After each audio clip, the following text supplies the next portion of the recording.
Hello everyone. Today we are discussing one of the important topic in income tax, that is exempted income. In income tax, an assessee has to pay tax on his total income.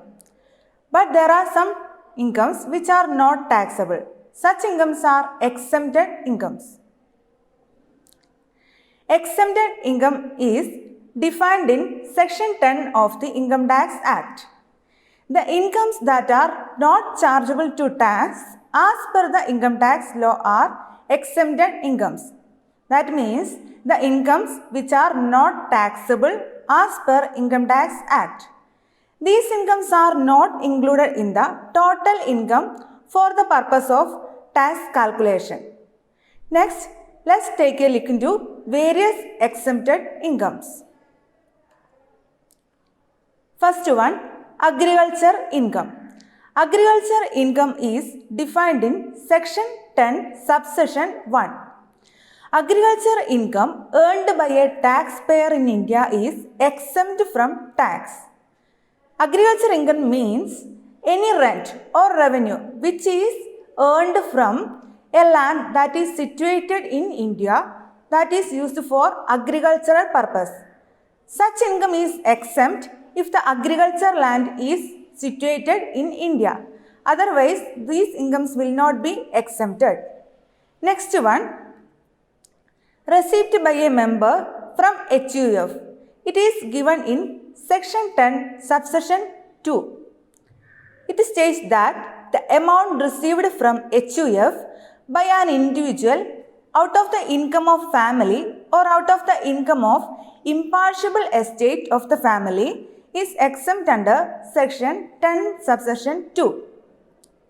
It states that the sum received by an individual member of HUF out of the income of Hindu undivided family will not be taxable in the hands of the individual member. Here, the individual member of an HUF is known as co-partner. So, there will not be tax paid by the income on the co-partner. The sum received by the individual member from the income of HUF will not be taxable because the tax is already paid on the income of HUF. So, there is no need for the individual member to pay tax on his individual income. Otherwise, it will result in double taxation. Next one, share of a partner in the profit of a firm. It is defined in Section 10, Subsection 2a.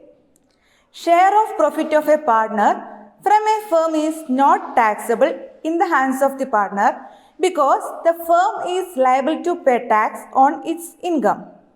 Here it states that the amount of share received by a partner from the firm out of the income is not taxable because the firm already pays the tax amount. So, there is no need for the individual partner of the firm to pay tax. Next one, allowances or perquisites outside India. It is defined in Section 10, Subsection 7. It states that the allowances paid or perquisites allowed outside India by the government of India to a citizen of India will be exempted from tax.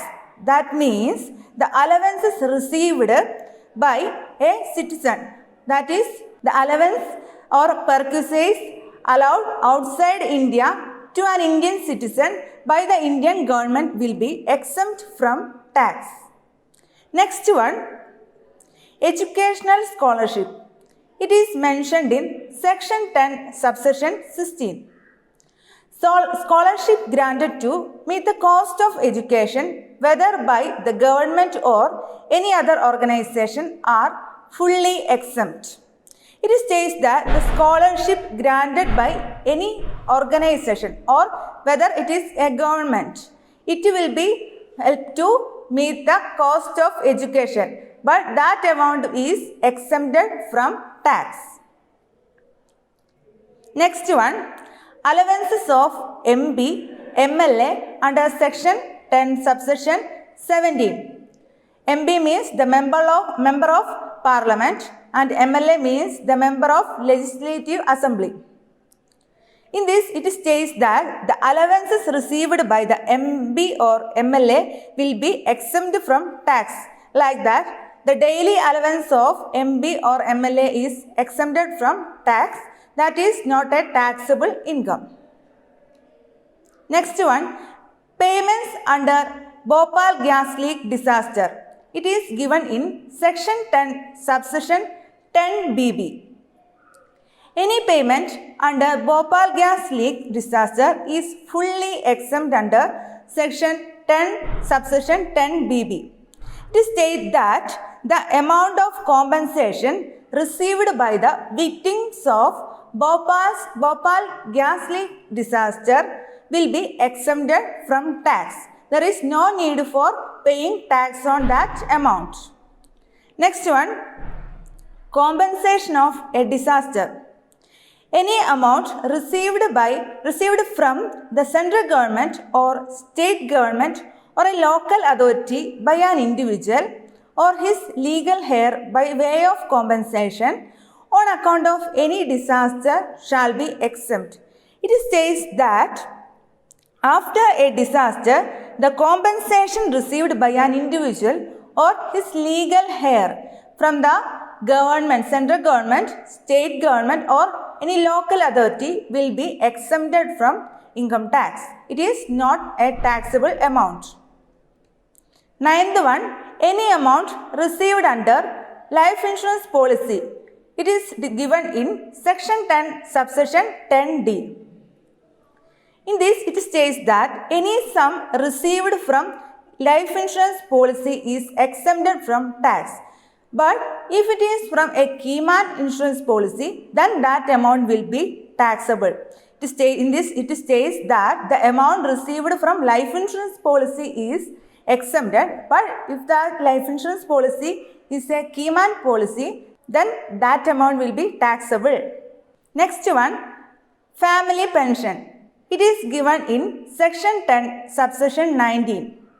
Family pension received by widows or children or nominated heirs of a deceased member of armed force is exempt from tax if the death is occurred in operational activities. That means the family pension will be received by the widow or child of a deceased member of armed force only when the death is occurred due to operational activity. These all are the exempted incomes. Let's conclude today's class about various exempted incomes. I hope all of you know about it. Thank you.